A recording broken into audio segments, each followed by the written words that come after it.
Coral Island's 1.0 release is just around the corner. Whether you'll be moving to your new island paradise for the first time on November 14th or returning home as a seasoned early access player, here's everything you'll need to know.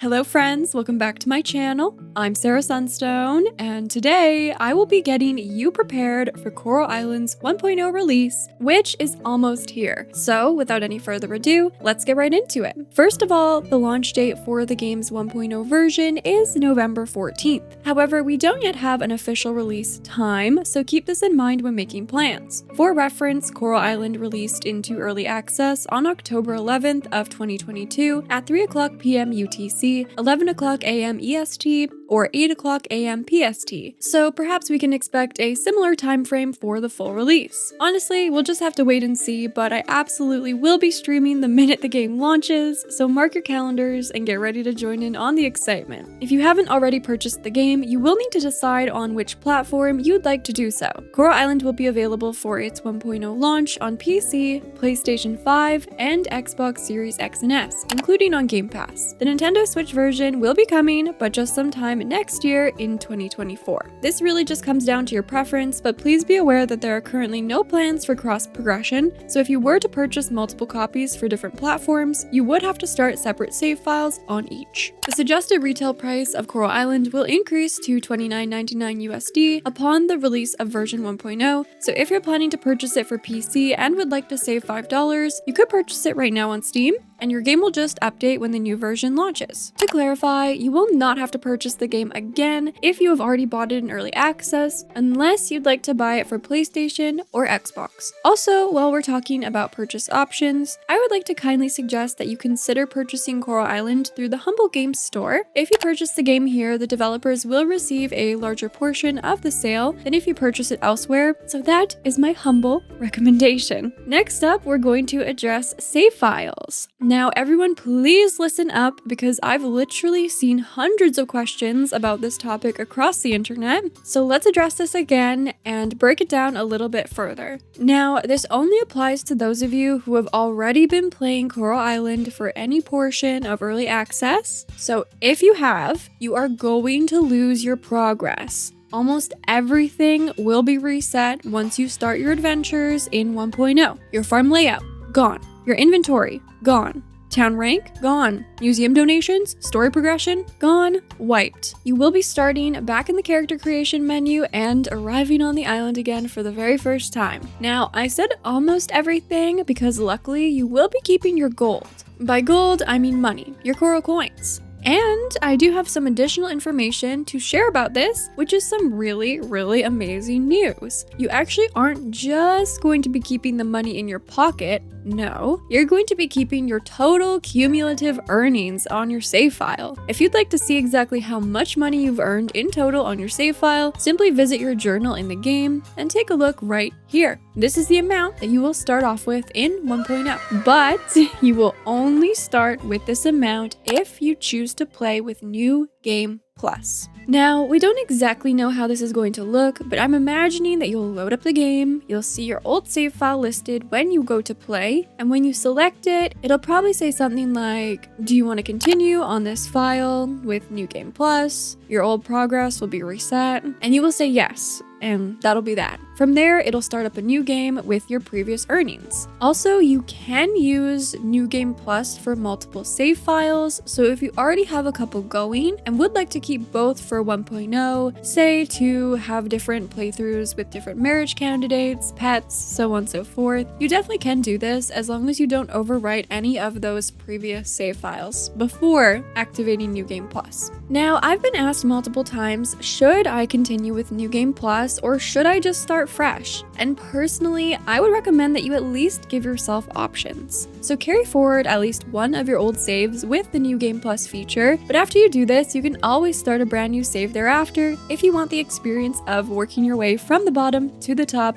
from rags to riches. I personally will be doing both. If you'd like to follow my rags to riches journey, I'll have a brand new Let's Play series debuting at the game's launch, and if you'd like to see how I navigate Coral Island as a wealthy heiress, come join the live streams. In general, I think it will be definitely worth the experience of starting from the beginning again with no advantages, but at the same time, this is probably one of the only opportunities you're going to have to start a farm sim with a ton of money in your pocket. When does that ever happen? You always have to start broke, so you might as well try out this new experience. Outside of money, the only other thing you will keep in 1.0 are the charity DLC bundles if you purchased either the Ocean Guardian or Ocean Explorer cosmetic sets, and of course your Kickstarter rewards. You will be able to reclaim these likely through your mailbox in your new game. Now, with all this being said, what is the best way to get your existing save file ready for 1.0? Well, I personally would recommend tearing down everything you own and selling as much as you can to maximize the amount of gold you will start off with in New Game Plus. If you have time, you could also process any of the goods before selling them, and perhaps even spend some time making more money. But I personally will just be selling everything I have as is, since I already have a lot of stuff and not a lot of time. I will, however, be opening any remaining coffers and geodes that I have to sell the contents, and processing fossil nodes to do the same. You can also sell your farm animals by entering the farm buildings, interacting with the bulletin board, and selling them from here. I completely understand being attached to your farm, your animals, and belongings, and I know this isn't going to be easy for a lot of us, especially when we've put so much time and emotional energy into these saves. But we're going to make it a fun experience. So if you'd like to join me, I will be doing all of this myself on my farm, live on stream, so we can do it together. And trust me, it's going to be worth it to get to experience Coral Island's 1.0 version in all its glory from the beginning again. Now, if you're not ready to tear everything down or prefer not to, you will actually be able to go back and check in on your farm until February 1st. There will be a separate branch of the game available that you can access on Steam by doing the following. Right-click on Coral Island in the left menu of your Steam library, then select Properties from the drop-down menu. From here, click the Betas menu and enter the password Early Access under Private Betas and click Check Code. When the branch is live, you will then be able to see it in the drop-down menu next to Beta Participation. It will be titled Coral Island Early Access Testing Branch. You can select this version of the game and it will install, replacing the main version of Coral Island, but you can of course switch back when you're ready. I personally won't be using this feature as I will be tearing down my farm, but if you'd like one last look or would like to play on that save file just a bit longer, the option is there until February 1st, 2024.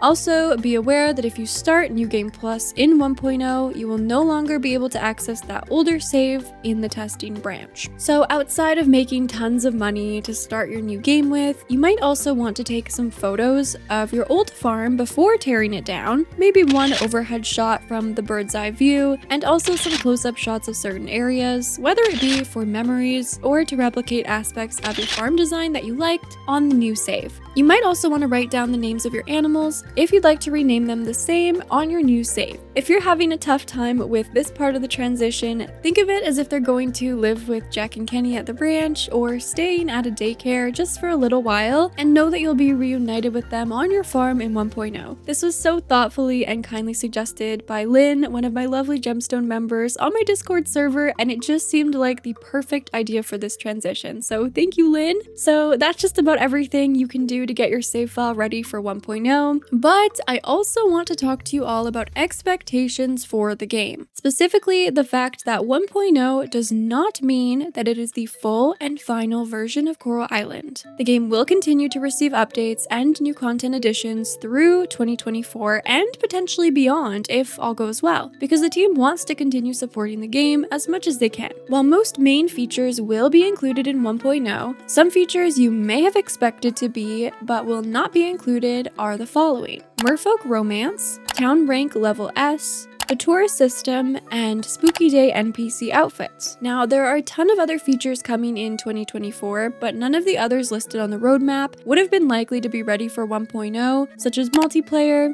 Savannah Access, children growing up, and the Merfolk Festival, while even more features are just completely brand new and weren't even on previous roadmaps or on our radar at all, such as the hangout dating mechanics, additional slice of life events, rebuilding the Merfolk Kingdom, ocean farming and ranching, and Savannah Ranch animals. So please keep your expectations in check. If you know yourself and you know you're going to be disappointed that any of the features on the 2024 roadmap are not in the 1.0 version, then I would highly suggest waiting until they are so that you can have the experience you would like for yourself. At the same time, I think this is an amazing time to start playing Coral Island, where you can enjoy most of the game's main content and still have exciting new updates to look forward to in the future. Finally, for both new and returning players, I would recommend brushing up on a bit of your Coral Island knowledge ahead of the release. Now, you don't need to do anything crazy here, but I would suggest at least checking out my family tree video to help you get an idea of some of the connections between characters, because it can be pretty confusing with so many NPCs on the island and many relationships involved. Other than that, you guys know I have an entire library of Coral Island videos to choose from, depending on what topics interest you, but I will also be updating most of these after the 1.0 release. You'll be getting new tips and tricks from me, new guides, all that good stuff, so please make sure you're subscribed with your notifications on so you don't miss out on anything. And most importantly, my friends, remember to have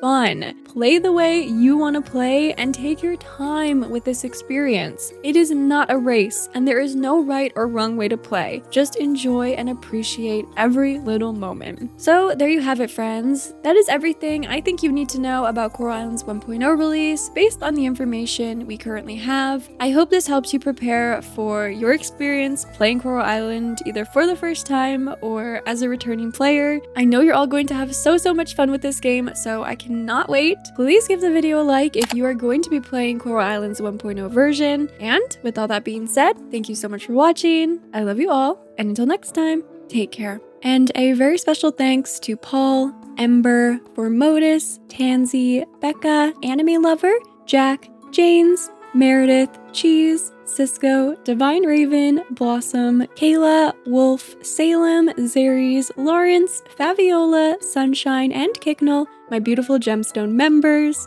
I love you all very much, and thank you so much for all the support on the channel, which really helps to make everything I do possible. It means the absolute world to me.